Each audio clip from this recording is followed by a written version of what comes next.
Shall move to questions without notice. Are there questions without notice? And give the call to the Honourable the Leader of the Opposition. Thank you very much, Mr Speaker. My question is to the Prime Minister. Before the election, the now Prime Minister promised to cut electricity bills by $275, provide cheaper mortgages and to ensure families will be better off on the cost of living. Instead of reducing costs for working families, he's delivered 12 mortgage rate increases, a 22% increase in electricity prices, and food and groceries have jumped by over 11%. Why does this tricky Prime Minister repeatedly promise one thing and do another? Order. There was far too much noise on my right. The Minister for Infrastructure and the Treasurer were continually interjecting during that question. The Leader of the Opposition will ask his question again. I could not hear what he was saying. So no more interjections during questions. The Leader of the Opposition has the call. With great pleasure. Thank you, Mr Speaker. Prime Minister, before the election, you promised to cut electricity bills by $275, provide cheaper mortgages and to ensure, and I quote, families will be better off on the cost of living. Instead of reducing costs for working families, he's delivered 12 mortgage rate increases, a 22% surge in electricity prices, and food and groceries have jumped by over 11%. Why does this tricky Prime Minister repeatedly promise one thing and do another? Call to the Prime Minister. Thanks, Mr Speaker. Well, I thank the Leader of the Opposition for his question that, of course, in accordance with standing orders, had no argument in it whatsoever. In our first year in office, we delivered cheaper childcare, we delivered cheaper medicines, we delivered fee-free TAFE, which has just been opposed yet again by the Deputy Leader of the Opposition, and we expanded the single-parent payment. Those four measures had something in common. They were all opposed by those opposite. On July 1, a tax cut for every taxpayer. Again, those opposite said they were opposed to it before they knew what it was. Then they said they'd roll it back. And then they said we should have an election on it so that they could reverse it. And last week, the front benches, including the Shadow Finance Minister, was out there again being critical of those tax cuts. Critical. They, of course, oppose the energy bill relief for every household and every small business that has been delivered, including the $300 that was delivered most recently to begin on July 1. Member for Gippsland. I assume they'll probably oppose the extra 2 weeks of paid parental leave, which would be consistent. We know that they're horrified by the idea of a freeze on the cost of PBS medicines. They said that 60-day dispensing would lead to the end of the pharmaceutical industry. No chemists would be there.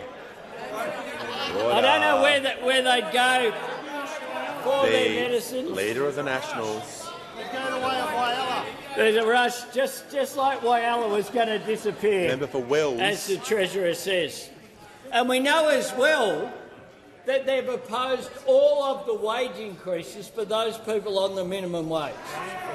We know that the first increase, that $1 coin that was raised during the election campaign, that they said it was loose. They said it would have devastating consequences.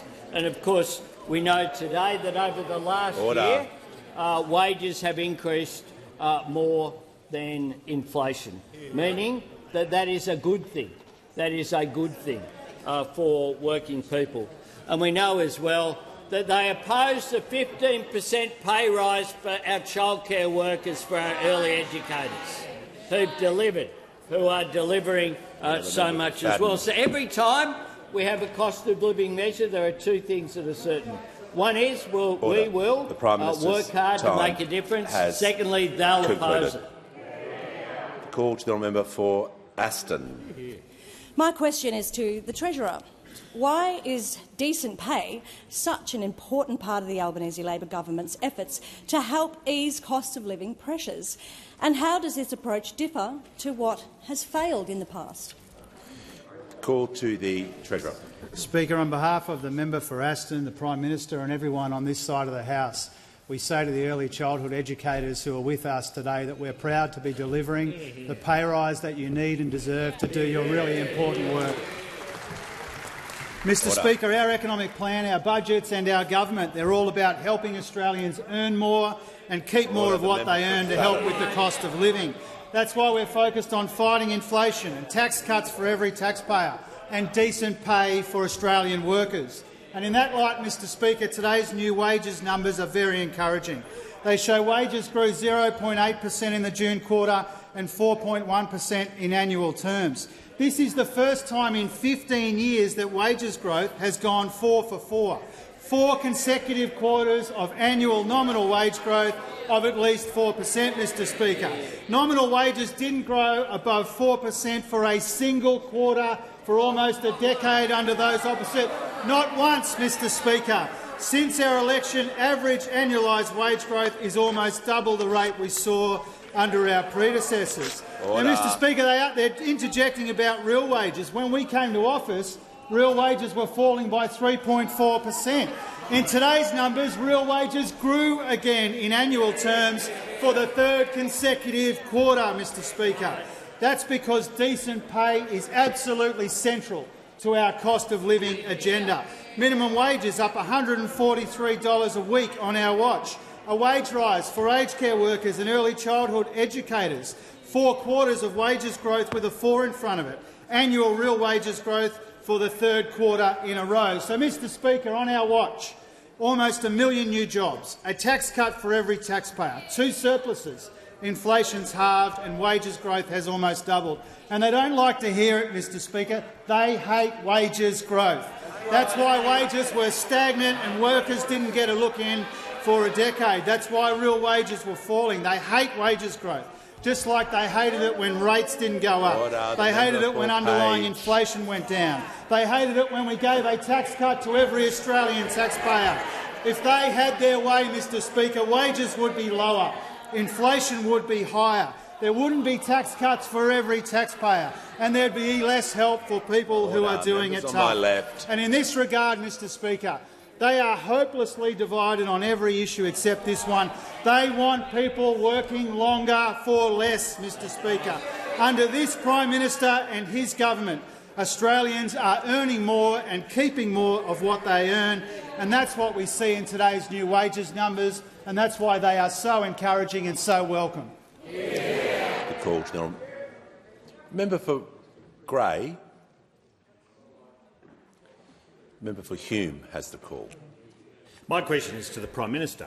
After 3 failed budgets, Labor has added over $315 billion of spending. That's over $30,000 per household. Last week, the RBA governor— The member will pause. I don't know how many times I've got to say this.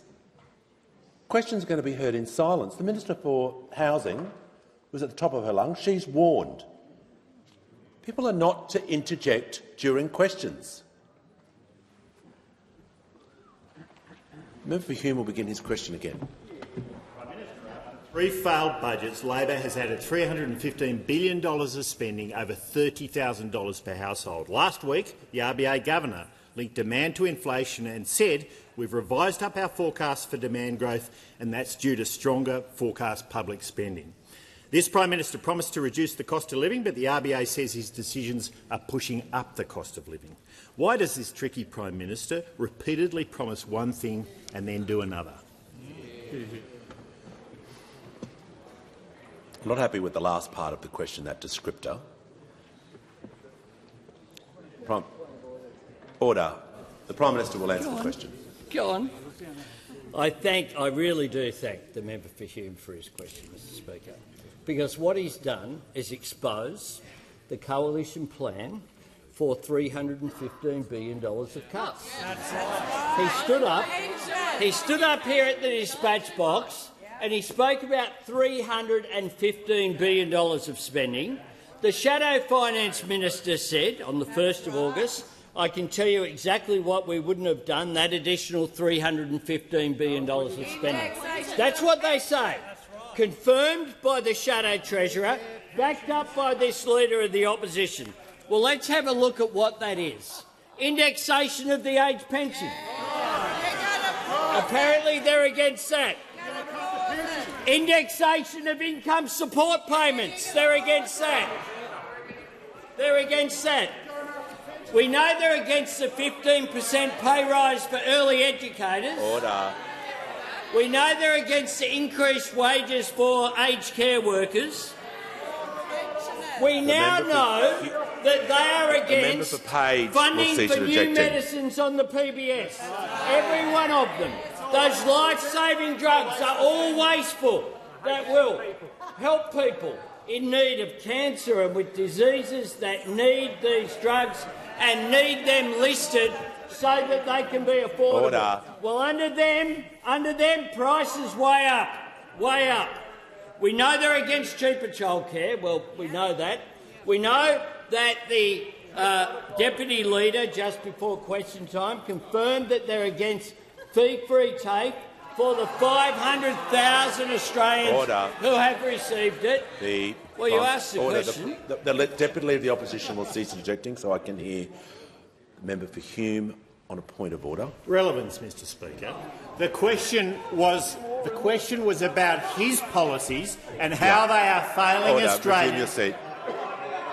Yeah. I want to hear from the Leader of the House. Mr Speaker, as you previously ruled, a point of order can't just be another attempt to get up a media grab when someone's clearly being relevant and the point of relevance is stated. And the point, it's a clear abuse, like the abuse that's continuing now. Look, the question was about a specific figure, the $315 billion figure that was being mentioned. So if you bring a figure into it, obviously the Prime Minister may contest or argue that figure and what that means. And I just want to refer, because this has been continuing, practice is clear on page 554, and I ask all members to review this, that it's not in order for ministers to be questioning opposition policies, but it's equally reasonable for ministers to discuss alternative approaches as part of a free-flowing debate. And that is in practice. Order. Speaker Smith in 2015 adopted the same process as Speaker Andrew did in 2000 and had allowed debate on alternative approaches. Now, he may not like the answer, but that is what practice, and that is moving forward. As long as the discussion is about alternative policies within the context of the government's own policies, I'll be adopting the same practice during the debate. Prime Minister has the call. Mr Speaker, this is precisely the figure that he used in the question, Mr Speaker. Precisely the question. They're against the more money for infrastructure. They're against funding to secure the future of National Archives and National Library. They'll all be there cheering the Olympians, but apparently they're against funding the Brisbane Olympics 2032 as well, Mr Speaker, because they had nothing. They had nothing in the budget to fund it. Nothing. They're against biosecurity threats that we introduced as well. They're against funding for PPE, vaccines and hospitals. They're against the funding that we have passed on the GST revenue to the states to pay for hospitals, for schools, for police, for essential services. That is what this question exposes, what they are against. This nonsense campaign from those opposite who produced 9 budget deficits against this government that has produced 2 budget surpluses. Ask it again. Time has concluded.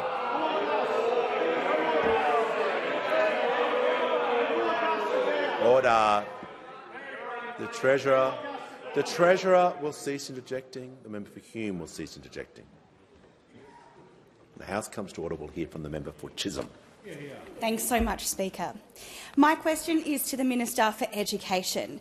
What has been the response to the Albanese Labor government's decision to lift the wages of early childhood education and care workers? Good. Call to the Minister for Education. Thanks, Mr Speaker, and can I thank the fantastic member for Chisholm for her question. As the Treasurer pointed out, up there in the public gallery today are some of our fantastic early educators. People who've worked in this sector for 10, 15, even 20 years. and they've been waiting a long time for this, waiting for a government that properly values the work that they do in caring for and educating our youngest Australians, caring for them while their parents go back to work and educating them, preparing them for school. And they deserve more than our thanks. They deserve a pay rise. And that's what we're doing, a 15% pay rise for the more than 200,000 early educators, including the workers that are in the gallery today. The fact is, more often than not, they're women. 95% of our early educators are women. In addition to the 15% pay rise, we're also putting in place a fee cap to keep prices down for the more than 1 million parents who rely on the work of these essential workers. Mr Speaker, when I first got this job, I spoke to my cousin Karen, who's an early educator. She's been an early educator for more than 30 years, and she gave me 3 tips. Number 1, don't say kids. Kids are goats. Call them children. Number 2, it's not babysitting, it's early education. And number 3, the first 5 years of a child's life are everything.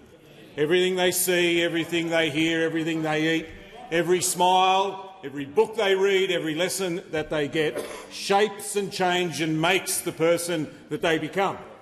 And on this side of the parliament we get it. Up there in the crossbench they get it. But over there in the Liberal Party they still don't get it. If you need evidence of that, look at the rambling remarks of Senator Gerard Rennick. If you need reminding, remember what he said on the weekend. He said that childcare, that the work of early educators, quote-unquote, destroys the family unit. Understand what that means, Mr Speaker. That's not just a criticism of the work of the early educators in the gallery. That's effectively shaming every single mum in this country for wanting to go back to work when they have kids. At the last election, less than 1 in 3 women voted for the Liberal Party, and now you've got Liberal senators effectively shaming Australian women, saying that early education destroys the family unit. This isn't just bonkers, this is flat-out wrong, and he's doubled down again today and is tweeting the same rubbish again today. Another day, and the opposition leader still can't muster a smile, still can't muster the courage to call out these loons in his party room. Concluded. Before I call the member for Griffith, I have a number of acknowledgements I'd like to do. Just ask everyone to bear with me. I inform the House that present in the gallery today are representatives from Red Cross, here today to mark 110 years of service of the Australian Red Cross, led by President Charles Burkett and the new CEO, Andrew Colburn. I'm honoured to inform the House that present in the gallery today are delegates from the Australian Political Exchange Council's 19th delegation from Japan, led by Mr Huazaki Fuji.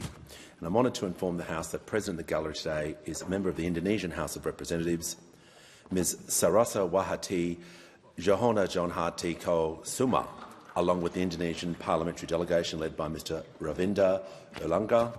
And also in the gallery is a delegation from Fiji, participating in the Integrity and Excellence in Public Governance Masterclass 2024, led by the Honourable Rachel Nolan and Professor Ken Smith AO. And also in the gallery is members of the Beyond Broncos Emerging Leaders Program. On behalf of the House, welcome to you all.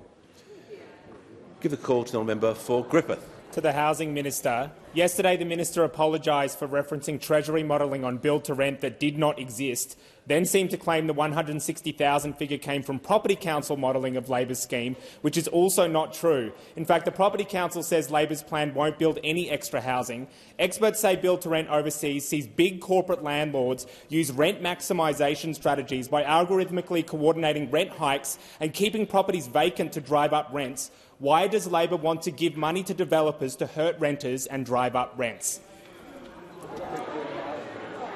Order. Order. When the House comes to order, we'll hear from the Minister for Housing and the Minister for Homelessness. Thank you, Speaker.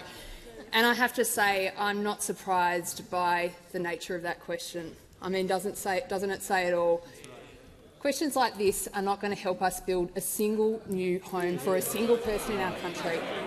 And I want the Parliament to really hear this. Labor has a $32 billion Homes for Australians plan that we are implementing. And when we think about what we are doing in this policy space, we're thinking about these childcare workers who are sitting up in the gallery here. Those are the people that have every entitlement to deserve the support of government to own their own home.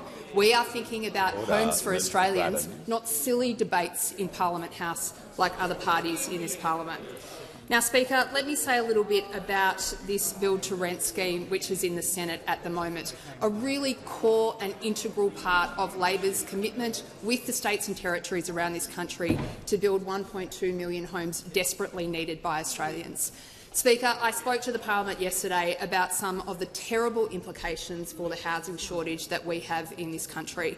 Speaker, we have got millions of Australians whose lives are fundamentally affected by the fact that they cannot get the housing they need. The answer to this problem, to the rental distress, to the housing unaffordability, to the rise in homelessness that we are seeing, is that we need to build more homes. And that's why our government has supported this ambitious target to build more homes for Australians.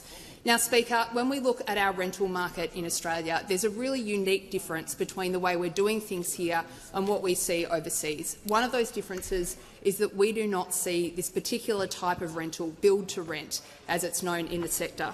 Now, we want to assist Australians to have lots of different rental options. What the research shows, what the experts shows, is that the scheme in the Senate will build more homes. There is dispute about how many homes, but it will be tens of thousands of additional homes. Now, what I would say to the parliament is that if we want to stop success and progress on this matter, then we should play politics business as usual. We should continue to have the Greens building this unholy alliance with the Liberals who dropped the ball on this for an entire decade. We'll continue to see them come into the Senate, say that they care, but block progress and play politics instead. And I can tell you that through all of this debate, our government will have a single focus: more homes, more affordable housing for more Australians, and that's our commitment to our citizens. Give the call to the member for Bendigo. Thank you, Speaker. My question is to the Minister for Early Childhood Education. How is the Albanese Labor government recognising the skilled and professional work early childhood education and care workers do to help our youngest Australians to grow and thrive? What approaches to early childhood education has the government rejected? Call to the Minister for Early Childhood Education and the Minister for Youth. Thank you, Speaker, and I do thank the amazing member for Bendigo, not just for her question but for her continued advocacy and her tireless support for the early childhood education and care sector. Mr Speaker, early childhood educators and workers deserve a wage that reflects their professionalism, that reflects their qualifications, the quality of education and care that they provide, and that recognises the valuable contributions they make to our economy and, importantly, to the well-being of Australia's children. And today, as the Prime Minister and the Minister have pointed out, we're joined in the gallery by some early childhood educators. And on Thursday, when the Prime Minister announced a 15% increase in the wages for early childhood workers, there were tears of joy and tears of relief. And that's because early childhood workers have, for too long, asked something very simple. They've asked to be valued. They've asked to be recognised by the government, just as they are by the parents who entrust them with the care and education for their children. Not a big ask. Not a big ask at all. And Paige, a passionate educator, hit the nail on the head when she said this. She said, "It's so great to have a female-led industry actually being recognised as having real qualifications and actually being more than just babysitters." We are educators who help develop children, and the first 5 years are so crucial for them, so it's actually nice to be recognised for what we are trying to do. They're the words of Paige. Mr Speaker, this is good policy. It's good for the 200,000 workers who will get a pay rise of at least $100 a week before the end of the year. It's good for the 1.2 million parents and families who will be assured that fee increases are capped. It's good for the economy, and it's good for children. It really is a no-brainer. Really is a no-brainer. But, Mr Speaker, I'm asked about other approaches, and the only other approach is that coming from the opposition, who have refused to back this in. who have refused to denounce the comments made by the Captain's Pick senator, and who in their media release alluded to this as somehow undermining the Australian way of life. Well, I would like to see those opposite turn around and look the workers in the eyes and explain to them why they think they don't deserve a pay rise and what they mean when they reference an Australian way of life.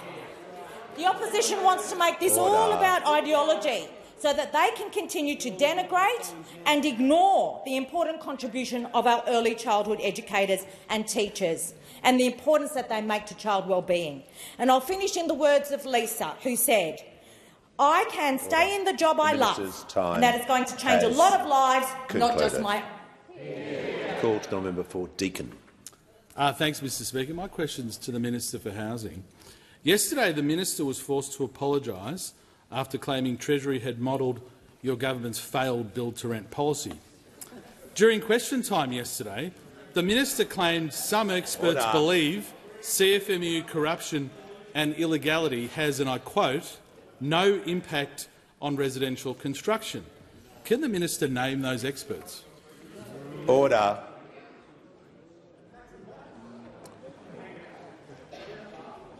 When members on my right cease interjecting,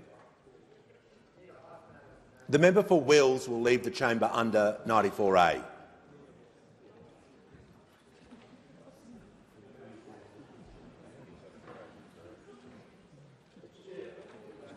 Immediately.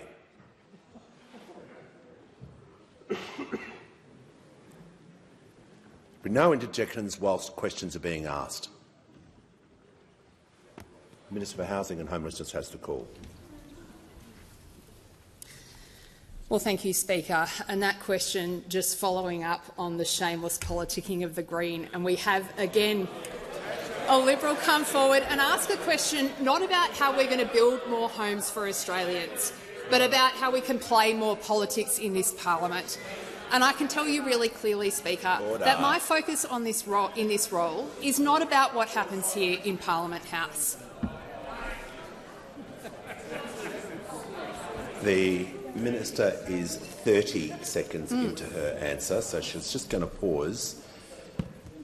Not sure what the remainder of her answer is going to be in terms of direct relevance, so she'll just pause for a moment. I'll hear from the member for Deakin on a point of order. Thanks, Mr Speaker. And the minister has had 30 seconds. The question again was very tight. I asked the minister to name the expert. Yep. The question. The Leader of the House on a point of order. Just to the point of order, the Shadow Minister seems to have forgotten all the quotes in all the comments in the preamble, all of which open up the relevance rule, all of it. And there was a series of comments leading up to the section at the end, and he can't take a point of order on relevance thinking that only the last few words will constitute the relevance rule. No, resume your seat. We'll handle this. Unlike yesterday, when I ruled that it was a tight question, the minister had to be directly relevant. When you add commentary, reports regarding things that happened in the past, obviously the minister is able to be directly relevant to those parts of the question. Yes, there was a part of the question, but when you add in other things, unlike yesterday, this is a broader question. I'm responding. You don't need to respond. Resume your seat. Resume your seat. Unless it's a different point of order, I've explained to the member the difference between yesterday's question to this question, the elements of it, but I'll hear from him on a point of order. I do appreciate that, Mr Speaker. This question is similarly tight to yesterday's question. No, it's not. Resume your seat. Resume your seat. Resume your seat. So the point of order of relevance has been taken. We've ruled on that. We've made the decision. So for the remainder, 2 minutes 30, the minister will be directly relevant, and she has the call. Absolutely. Now, Speaker, I'd say again, if we continue to see this approach from those opposite, from those on the crossbench, we're never going to get the kind of traction that we need to fix this problem for Australians. We will see a change to the housing situation in our country, where we see people come together in the centre, the states and the Commonwealth working together, the different political parties around this country setting aside politics for once and actually working together on this problem. Now, I have hope for the crossbench. Those opposite, I don't hold out a lot of hope, because the truth is that we had a decade of government in this country where those opposites sat on these benches and did nothing about the housing problem in this nation. In fact, I'll just share two facts with you, Speaker. One of them is that in the last 5 years that the Coalition were in power, the housing ministers around this country didn't meet a single time. 5 years, they didn't meet a single time. And I'll tell you one more, Speaker. No, the member for Deakin is warned. He has asked the question. He's going to remain silent. And if he interjects one more time, he won't be here for the remainder of the answer or question time. Thank you, Speaker. And I'll tell you one more. You've seen, led by our Prime Minister, for whom secure housing was an indelible part of his journey to the Prime Ministership of this country, we have brought the Commonwealth back into the housing discussion. Now, Speaker, we spent and invested more on housing in just our last budget than the entire 9 years that the Coalition were in power, Speaker. They have no credibility in this debate, and this question does not lend them a single shred further. The call to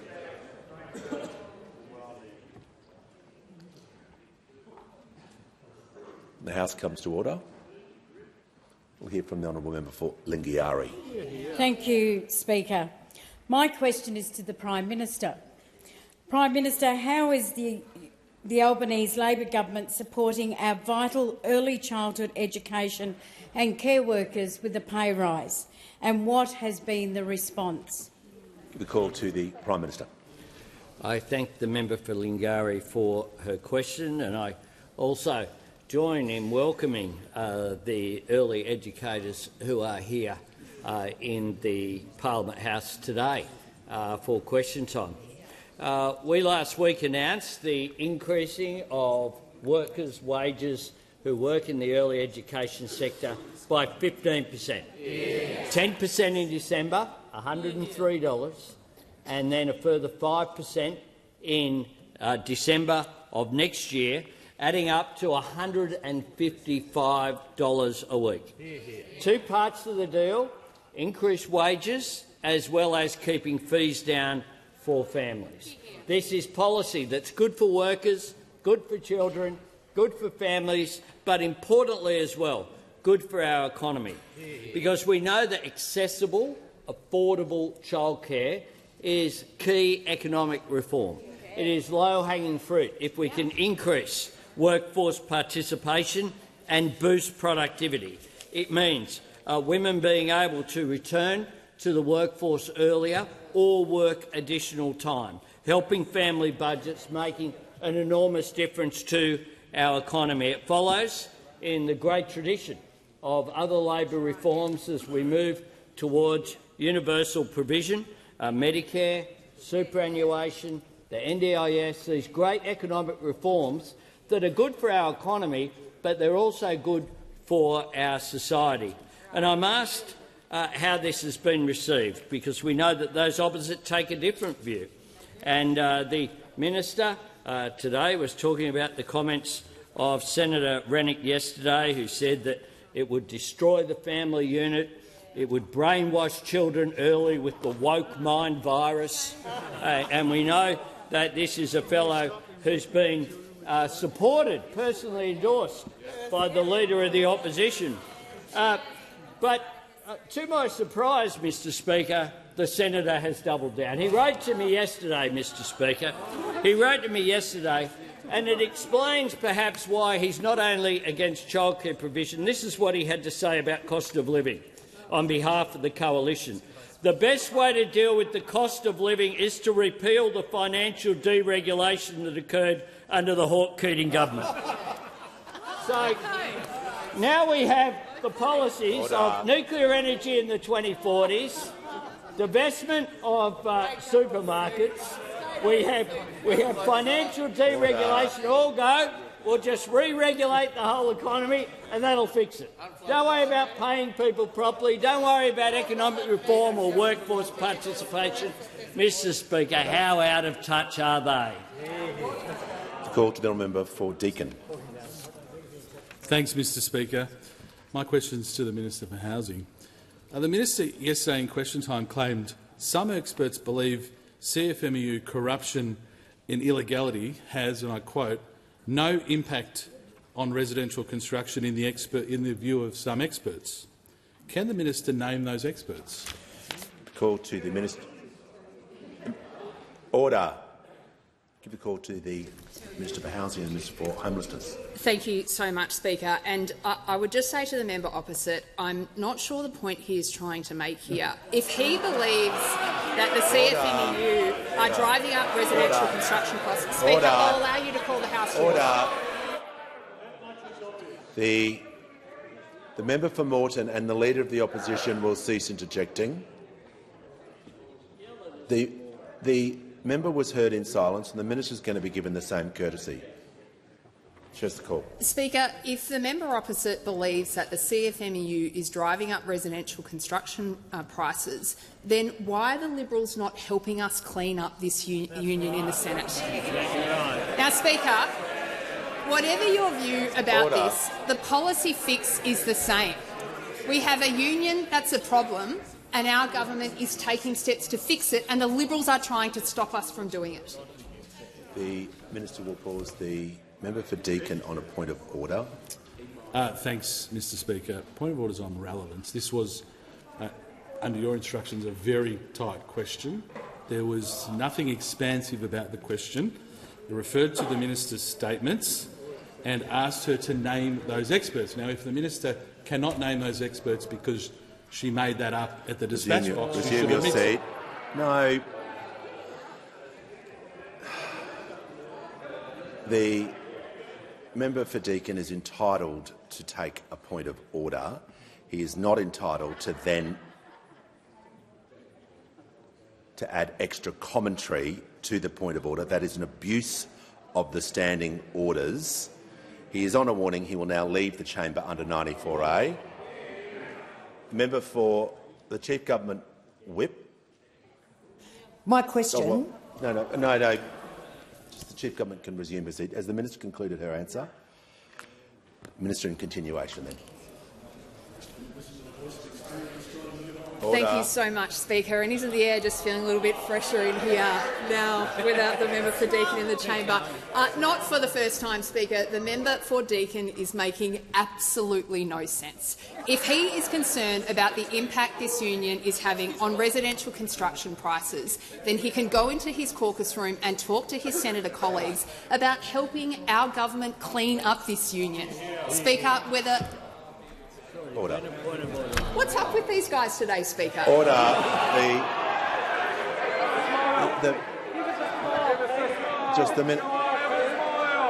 Order.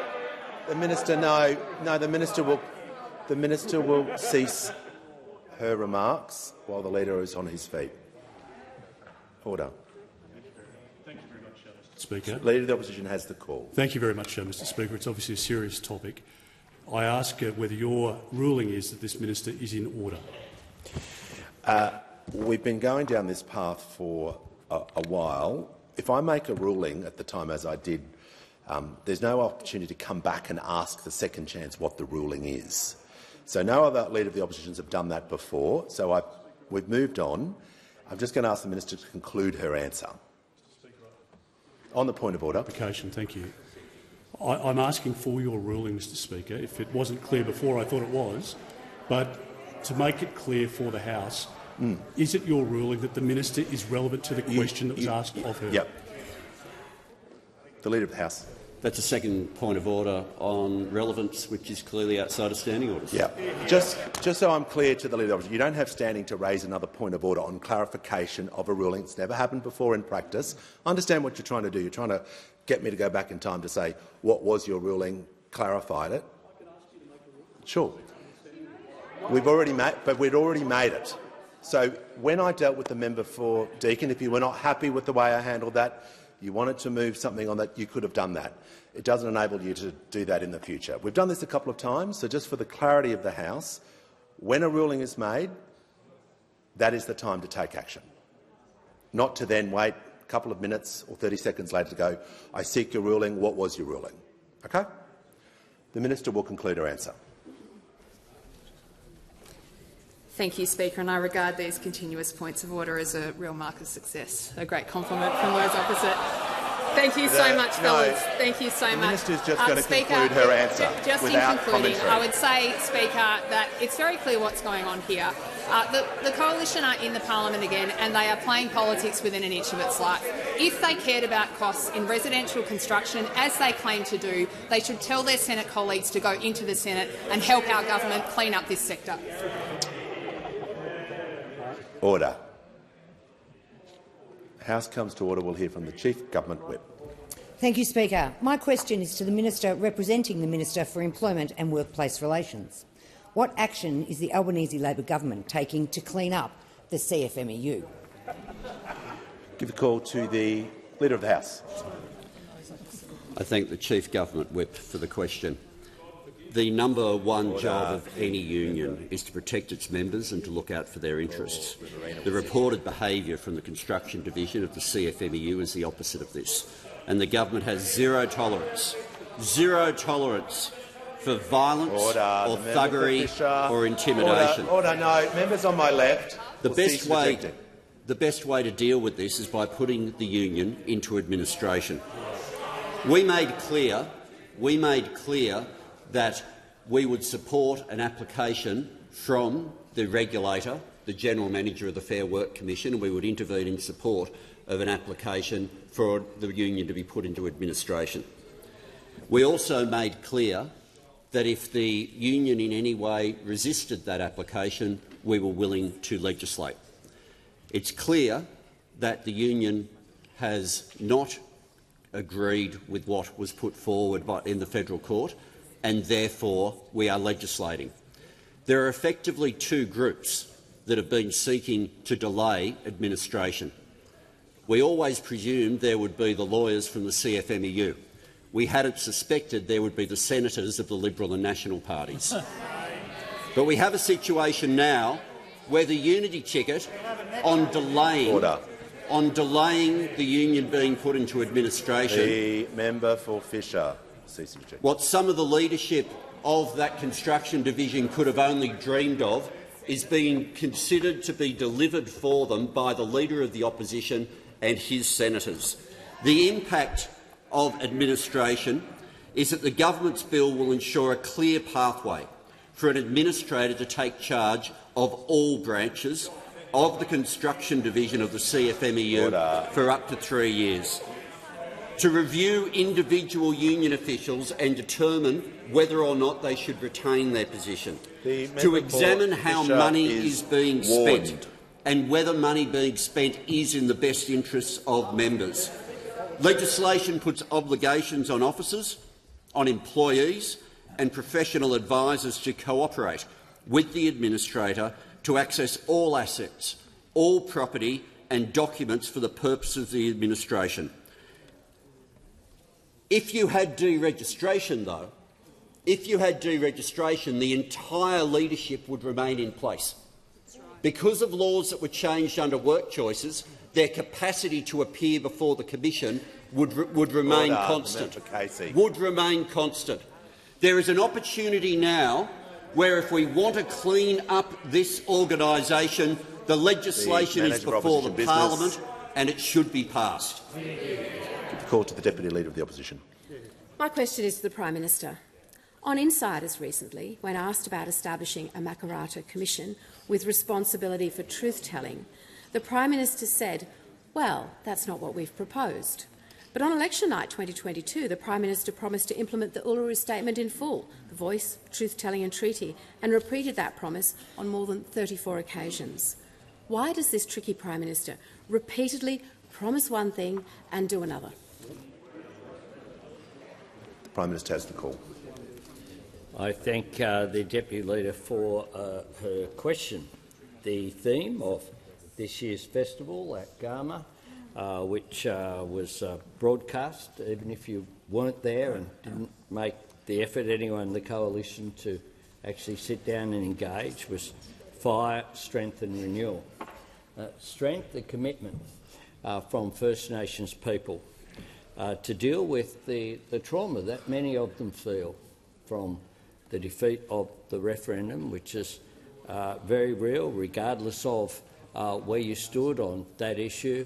I would have thought that it was appropriate to have some respect for the family of Yunupingu. It was Jawa who has taken over the leadership of the Yolngu people, the brother of Yunupingu, who was farewelled just a year ago. A great Indigenous leader and someone who was responsible, probably more than anyone else, for the Uluru Statement from the Heart.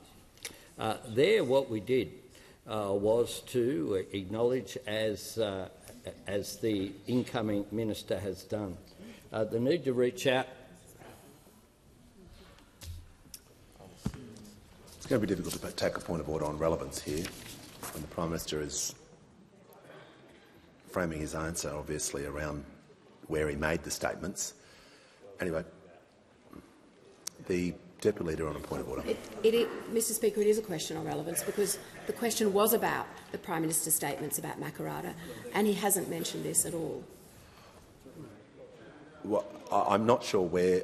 I won't be accurate about where the statements were made, but I'm assuming the Prime Minister talking about where he made the statements, which was at the festival on the interview, but he can explain that to the House. So just make sure that his comments when he's talking about his position about the policy topic is being directly relevant, so we'll make sure he continues on that standing order. To the statement I was asked about, a statement that I made at the Gama Festival, and I'm talking about the Gama Festival, and that was where I made it. And at that festival, we talked as well with First Nations people about a new pathway towards how we close the gap.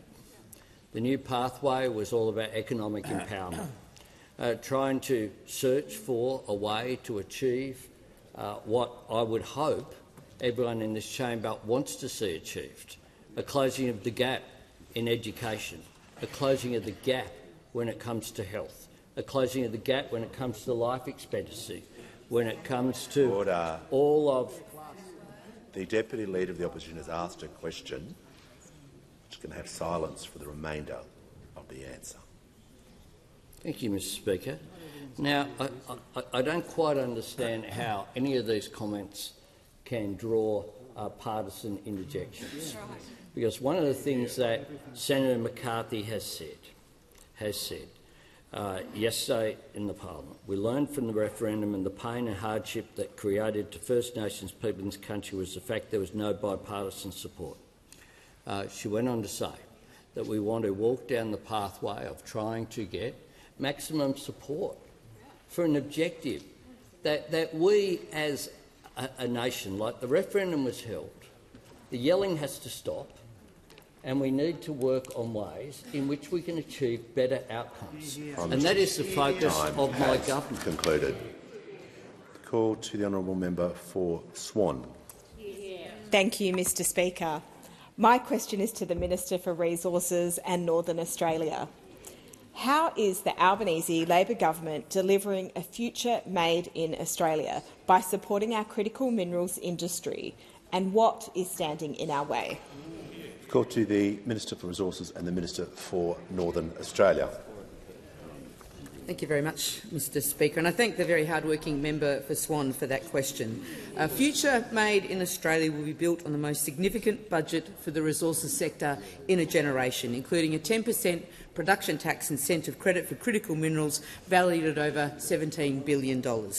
This production tax incentive will drive investment in processing critical minerals onshore here in Australia and ensure that Australia gets a greater share of the benefit of adding value to our vast mineral resources. It will help create well-paid jobs, opening up training pathways and protect our sovereign capability.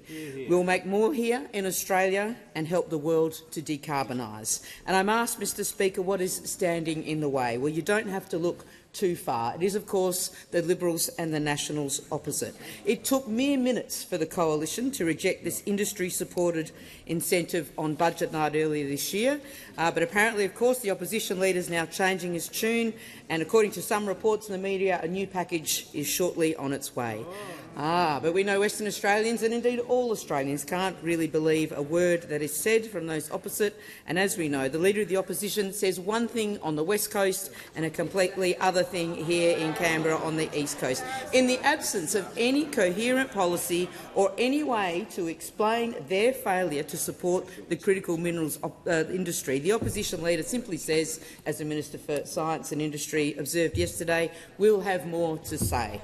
Well, that may be a pithy catchphrase. It would be far more useful for the critical minerals sector if the Leader of the Opposition simply said yes to production tax credits. But of course the Leader of the Opposition can't say yes, because while he's in Perth trying to fool Western Australians, the Shadow Treasurer is here on the East Coast opposing production tax incentives and calling it welfare for billionaires. Well, this is a class warfare I did not expect coming from the opposition.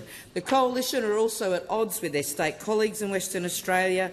Libby Medham, the Leader of the Liberals, and Shane Love, the Leader of the Opposition and Leader of the Nationals, have joined our Labor Premier Roger Cook in backing the production tax incentives. And the Coalition is surprisingly also at odds with industry, despite claiming to be their great protector. And of course, they were once so enthusiastic about the resources sector, they had two ministers for resources. But now it's an even bigger mess. Now they're in opposition than when they were in government. Of course, we can't forget the time they tumbled the resources portfolio right out of cabinet, so the Nationals could have their little argument about who was going to be their leader.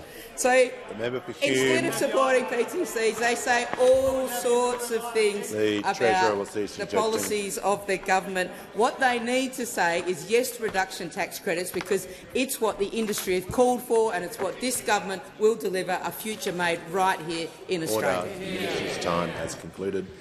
Give the call to the honourable member for Mackellar. My question is to the Minister for Health. Australia has been a world leader in protecting our young people from smoking and vaping. There is irrefutable evidence that gambling is also a serious public health threat, especially for our young people through suicide, addiction and family breakdown. The public health community is united in their call for a complete ban on gambling advertising. As the Health Minister, will you heed the public health community's call and support a full ban on gambling advertising to protect our children from being preyed upon for profit? Call to the Minister for Health and Aged Care. Thank you, Speaker, and I thank the member for her question and her deep engagement on health policy since being elected to this parliament after a very long career in health herself as a GP. As I think the member knows and other members in this parliament know, the issues that she has raised in her question are being led in terms of a government response by the Minister for Communications and the Minister for Social Services. But I am happy to give a perspective from our position in health. Gambling services is one of those goods and services available in the community that consumed and enjoyed responsibly and in moderation can lead to no harm to the individual themselves or to those around them, including their families and the broader community, but used to excess, used in a problematic way, can cause real harm, both to the individual and to the broader community. Problem gambling in particular, as the member points out, can cause very serious harm to an individual and to those around them, and that harm can extend particularly to mental health impacts. Mental health impacts like anxiety and depression, but pathological gambling, as the member I suspect knows, is now a recognisable mental illness in the latest version of DSM-5, the International Psychological Diagnostic Manual. And that's why, of course, this government, as the Prime Minister pointed out yesterday, has taken more action than any other government before it around prevention, early intervention and harm reduction when it comes to problem gambling. The Prime Minister outlined just a range of those measures today in response in response to a question by the member for Goldstein.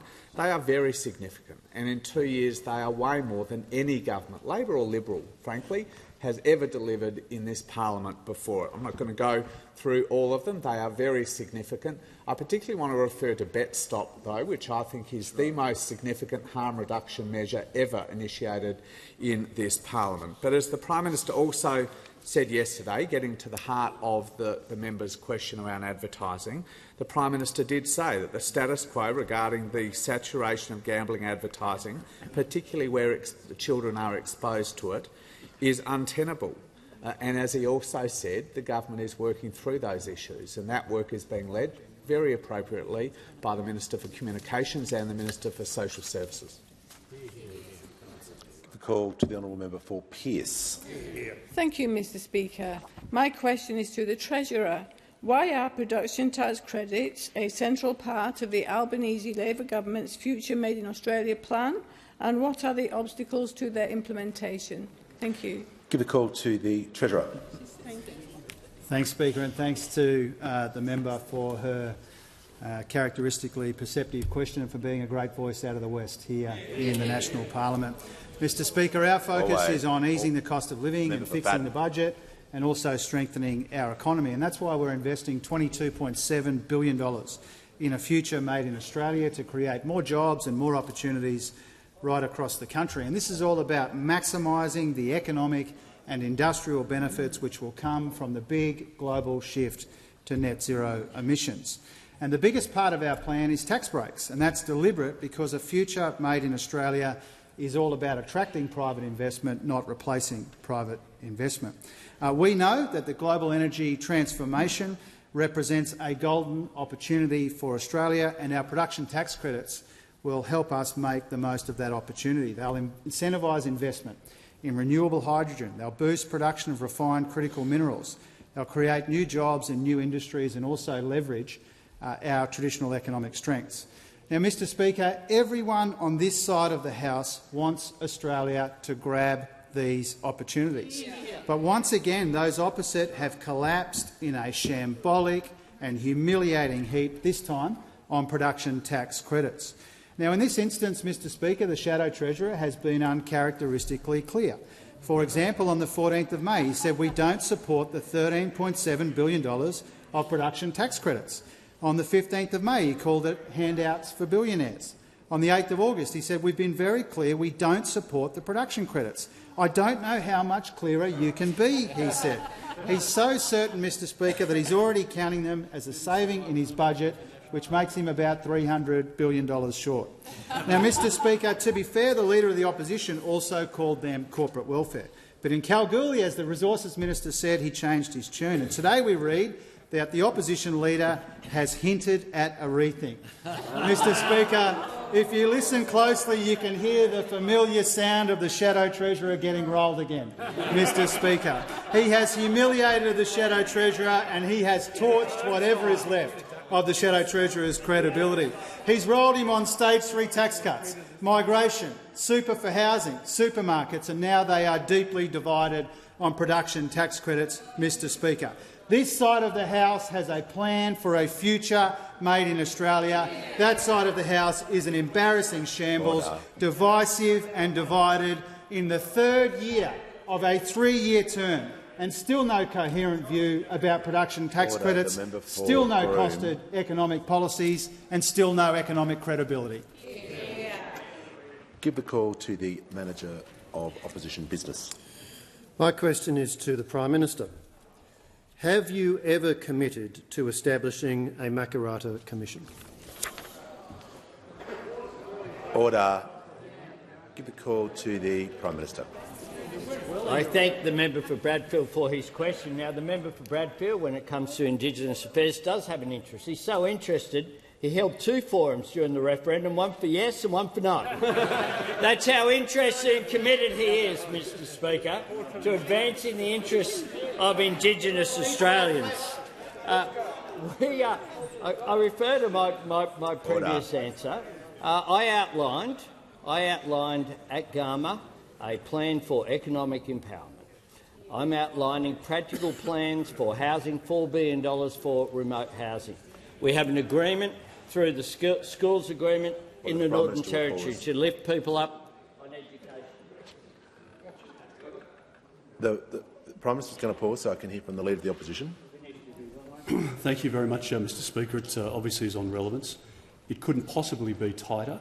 It was direct, and it deserves an honest and straightforward answer from the Prime Minister, which has escaped him so far.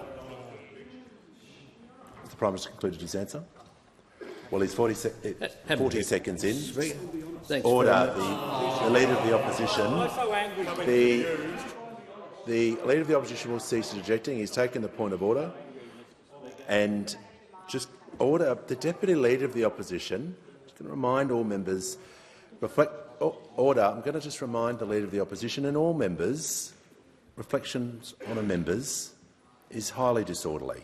It goes both sides. So Standing Order 90. Just want to remind people about that Standing Order. You're entitled to make a point of order, but I just ask members not to reflect on members. Well, the Prime Minister is 40 seconds in. He's going to have to, for the remainder of his answer, be directly relevant. Finished. The Prime Minister will continue. Mr.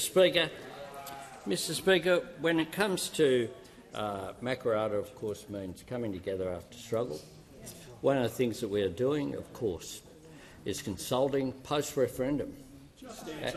Order. The Leader of the Opposition. As you expect us to do, from a bloke who was responsible for questions being asked saying that interest rates would be determined by the Reserve Bank if the referendum was carried last year.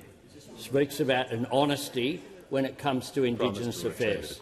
Mr. Speaker, what we will do is consult. That is what we are continuing to do.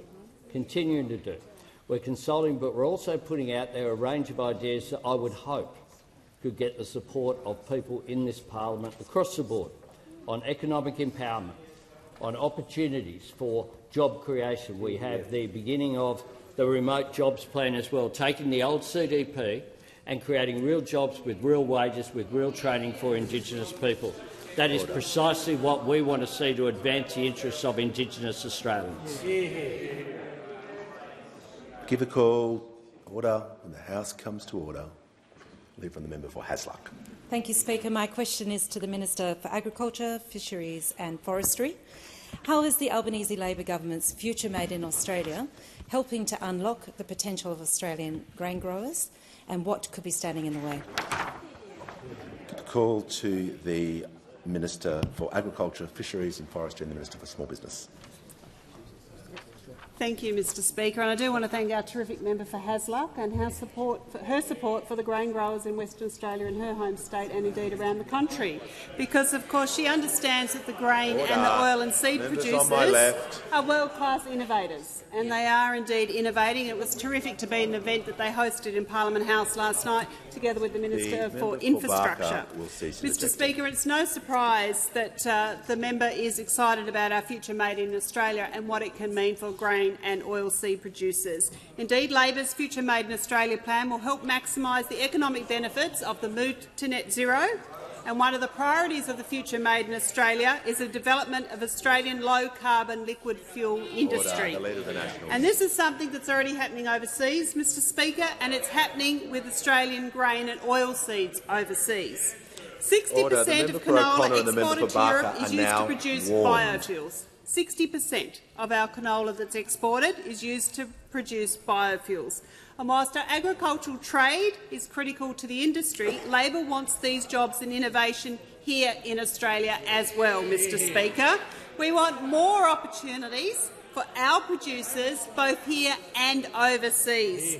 That's why our Future Made in Australia plan will see more of the produce staying onshore, being transformed right here, into sustainable fuels for Australians, Mr Speaker. Order. We saw in our recent budget $1.7 billion in the Future Made in Australia Innovation Fund, and this will support the development and production of low-carbon liquid fuel pathways here in Australia. This will help the potential of tens of thousands of grain and oilseed growers around the country, creating more jobs and unlocking the potential of local industries, often in regional communities around the country, Mr Speaker. And GrainCorp, of course, has stated, and I quote, "An Australian renewable fuel refining industry will build a valuable new domestic market for our nation's growers and feedstock producers, with the benefits flowing onto regional communities and consumers." Now, that is GrainCorp about the industry's potential with the future made in Australia, Mr Speaker. And who could argue with that? Well, apparently those opposite are arguing with that, Mr Speaker. I'm surprised that the Nats over there aren't supporting the farmers and the grain and oil and seed producers who want to turn their product into biofuels in Australia, Mr Speaker. And I'll say they should be backing Labor's plan, Mr Speaker, because it is about a sustainable future and making sure our farmers and our producers, the people doing the hard work day in and day out, that they get the benefits of the future made in Australia, as well as local communities right around the country. Call to the honourable member for Curtin. This is a question for the Minister for Communications. I understand there are AFL executives in the House today. Is it true that the government continues to water down its proposed gambling reform because of pressure from the powerful broadcast media, sports codes and gambling companies against the wishes of the Australian community? Give the call to the Minister for Communications.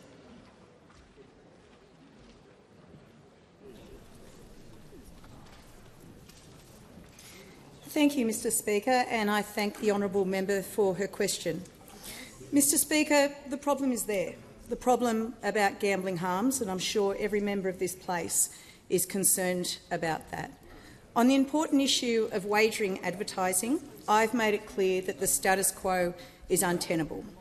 The need for meaningful action is clear, and we know that Roy Morgan Insights recently showed, amongst other things, that the number of people betting on sports has doubled in the past 5 years, and 10% of sports bettors are classified at risk of problem gambling. Now, Mr Speaker, we know that this is unacceptable, and that's why we need reform, and that's why we need to get reform right, to deliver both harm reduction and cultural change. Now, commissioned under the Albanese Labor government, we had a comprehensive report by our late colleague Peter Murphy with one of the best analyses of the problem. It is time now to turn to implementation. And there are three priorities at stake here, Mr Speaker: tackling the normalisation of wagering in sport, reducing the exposure of children to wagering advertising, and tackling the saturation and targeting of advertisements, especially in the online space, and especially to vulnerable groups such as young men aged 18 to 45. Now, the member's question goes to stakeholders. The member's question goes to the process that we are undertaking at the moment, addressing these priorities. Having gathered the evidence about harm in response to this report, we have assessed the impact of various options, and we're consulting on a proposed model, and stakeholders are putting their views forward. And the government will continue to consult in a mature and orderly manner consistent with a proper cabinet process. Now, Mr Speaker, the member's question also contains some imputations, and I think it's important to have the facts here. The facts, for example, not assisted by some commentary, and I will quote, Teal Independent MP Zoe Daniels said Rowland had met 66 times with gambling executives in 6 months, according to documents uncovered by a Freedom of Information inquiry. And it goes on to be repeated in a quote from the member for Goldstein. She is conspiring with the sector to continue grooming young people. Mr Speaker, that is not what those FOI documents uncovered. In fact, the documents will show I met 0 times with gambling executives. And we will continue to go about this process with the facts in an orderly way. Order. Because facts are important here, Mr. Speaker. Has concluded. Order. Call to the honourable member for Newcastle. Thank you, Speaker. My question is to the Minister for Infrastructure, Transport, Regional Development and Local Government. What action is the Albanese Labor government taking to support regional Australia, including through the creation of a homegrown, low-carbon liquid fuel industry? And what kind of support is this future Made in Australia receiving, particularly in the regions? Call to the Minister for Infrastructure, Transport, Regional Development and Local Government. Thank you very much, Mr. Speaker, and can I thank the member for Newcastle for her question. And of course, she's a strong advocate not just for the people of Newcastle but for the regions overall. We do understand that there are people under pressure and people who are doing it tough in our communities. And as a government, our #1 priority is delivering cost-of-living relief through tax cuts, energy relief and through pay rises. Our policies are helping Australians earn more and keep more of what they earn. But at the same time, we are also working on new jobs for the future. That is what our Future Made in Australia policy is all about, a key pillar of which is creating a domestic, low-carbon liquid fuel industry here in this country. It will help hard-to-abate sectors, transport sectors, to reduce their emissions while importantly creating new jobs and opportunities all the way across regional Australia. From growers to refineries, this policy is good for regional Australia, creating new income streams for farmers and new opportunities for workers. Right now, much of our farmers' feedstock, including 60% of Australian canola, is exported to Europe to produce biofuels. Supporting a low-carbon liquid fuel industry is a policy we know that's something the national parties have been calling for quite some time. We know the National Farmers Federation said in their submission on the Future Made in Australia that the NFS has long supported the development of the Australian bioenergy and low-carbon liquid fuel industries, with Australian agriculture playing an important role in the supply chain. We know that regional communities are set to benefit from this policy. It's supported by GrainCorp, by Bioenergy Australia and the petroleum industry like BP, who are working to establish a renewable fuel site in Kwinana in Western Australia, a state that is set to benefit significantly from a future made in Australia, not only on low-carbon liquid fuels but also on critical minerals. We know that there is already work undertaken by Ampol, GrainCorp and IFM to explore establishing Australia's own integrated renewable fuels industry in Brisbane, a really important initiative. But what we know from the nods from the National Party that they support it, that they get it, but we also know that we've got a shadow treasurer who says that this is billions for billionaires, failing to understand the importance of working with the private sector, to actually create more jobs, particularly over in the West. And now we've got the Leader of the Opposition crab-walking away when he's over in the West. You can't say one thing over in the West and another thing here in Canberra. They don't care about what happens in Western Australia. They don't care about West Australians' jobs. On this side, we are supporting local jobs, supporting the regions. On that side of the chamber, they are saying our efforts are a wasted effort. Call to the Prime Minister. I ask that further questions be placed on the notice paper. To the relief of... Order. As members leave, we'll just turn to papers. Call the Leader of the House. Thanks, Speaker. These documents are tabled in accordance with the list circulated to the honourable members earlier today. Full details of the documents will be recorded in the votes and proceedings.